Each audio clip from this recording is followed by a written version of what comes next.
నిన్నెప్పుడూ వదిలి వెళ్ళకూడదు. నాకు తెలిసినంత వరకు ఇది మన భూమి కాదు. మనకి ఓ రోజు వస్తుంది నాన్న. ఓపికట్టు. సరాబి, రాజుగారు నిన్ను చూడాలంటున్నారు. మీరు వెళ్ళొద్దు. నాకు వాడంటే భయం లేదు.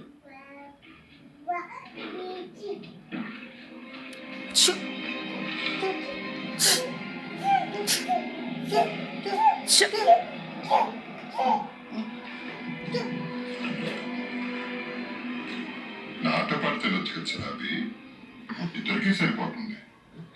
అవసరానికి మించి వేటాడుతున్నాం. వేట నిబంధనలు మార్చేశాను నా సైన్య సహాయంతో.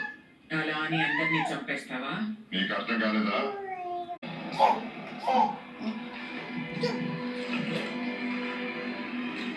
నాతో పాటు తినొచ్చు కదా సార్, అవి ఇద్దరికీ సరిపోతుంది.